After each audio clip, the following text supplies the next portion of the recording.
इस वीडियो में हम देखेंगे कि एंगल और एंगल की टाइप्स क्या होती हैं। तो देखिए एंगल होता क्या है।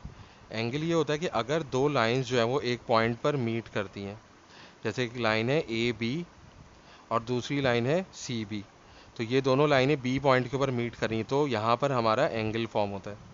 यानी कि जो सर्कुलर डिस्टेंस एक तरीके से, तो इसको जो है वो हम कहते हैं एंगल। एंगल का ये सिंबल होता है एंगल ए बी सी, या फिर इसको बाज़ औक़ात इस तरह भी लिखते हैं ए बी सी, और बी के ऊपर हम कैप बना देते हैं कि जो बी पॉइंट है इसके ऊपर जो है वो एंगल फॉर्म हो रहा है।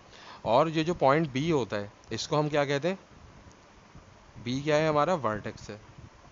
तो ये तो बेसिक हमारे पास एंगल की डेफिनेशन है कि दो लाइनें अगर मीट करेंगी तो उन दोनों का जो पॉइंट ऑफ इंटरसेक्शन होगा जहाँ पे वो मीट करेंगी वहाँ पे एंगल फॉर्म होगा। अब देखें एंगल की टाइप्स क्या होती हैं। सबसे पहले हमारे पास क्या है, एक्यूट एंगल।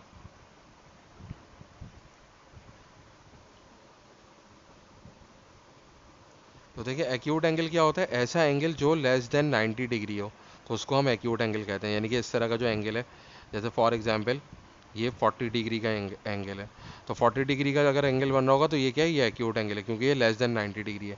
या फॉर एग्जांपल हमारे पास इस तरह कोई एंगल बन जाए, जैसे हमने 60 डिग्री ले लिया, तो 60 डिग्री जो है वो क्या है, एक्यूट एंगल है। तो ये एंगल की पहली टाइप है। सबसे पहले जो है हमारे पास एक्यूट एंगल होता है।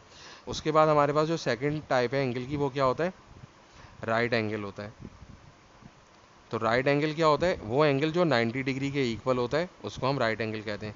यानी कि एग्जैक्टली जो इस तरह एंगल फॉर्म होगा इसको हम, यानी कि ये एंगल जो है वो 90 डिग्री है, और 90 डिग्री के लिए हम ये एक स्मॉल स्क्वायर यहाँ पे बना देते हैं, इसको हम 90 डिग्री कहते हैं। ये हमारा 90 डिग्री का एंगल है।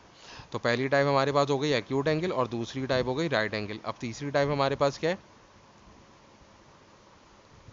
तीसरी टाइप है हमारे पास ऑप्टियूस एंगल। तो ऑप्टियूस एंगल क्या होता है हमारे पास, ऑप्टियूस एंगल जो होता है, ऐसा एंगल जो 90 से ग्रेटर होता है और 180 से लेसर होता है। यानी कि 90 डिग्री से बड़ा होगा और 180 डिग्री से छोटा होगा। यानी कि इस तरह का एंगल, यानी कि 90 से बड़ा होगा तो फॉर एग्जांपल 100 डिग्री हो सकता है। वो और क्या हो सकता है, वो इस तरह हो सकता है कि वो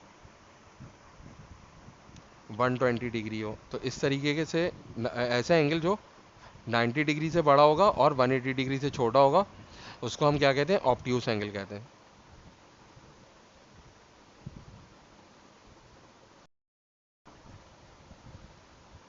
और जो हमारे पास एक और टाइप है वो है रिफ्लेक्स एंगल।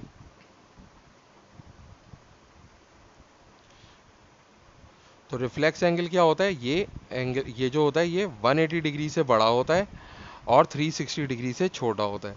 यानी कि ये एंगल इस तरह फॉर्म होगा, जैसे कि ये एंगल हमने बना लिया। फॉर एग्जांपल ये एंगल जो है 180 से बड़ा है तो हमने ले लिया इसको 200। या फिर ये एंगल इस तरह भी हो सकता है हमारे पास, यानी कि हमने इस तरह ये एंगल बनाया। अब ये जैसे फॉर एग्जांपल ये 90 है, लेकिन इसके बाहर जो एंगल है, फॉर एग्जांपल ये हमने 90 ले लिया, लेकिन ये जो बाहर एंगल है ये क्या हो जाएगा, ये हो जाएगा हमारे पास 270। तो 270 डिग्री जो है वो क्या है, रिफ्लेक्स एंगल है, क्योंकि ये 180 से बड़ा है और जो है वो 360 से छोटा है। और इसी तरीके से हम एक और इस तरह भी एंगल ले सकते हैं कि हमारे पास जो है वो ये जो एंगल पूरा का पूरा फॉर्म हो रहा है, यानी कि ये 270 से ही बड़ा होगा, तो फॉर एग्जांपल हमने ये ले लिया 300। ये पूरा एंगल जो बाहर की तरफ है इसको हम 300 डिग्री कहते हैं। तो ये जो 300 डिग्री होगा ये क्या होगा, रिफ्लेक्स एंगल होगा, क्योंकि ये 180 से बड़ा है और 360 से छोटा है। तो ये सारी की सारी हमारे पास एंगल्स की टाइप्स हैं।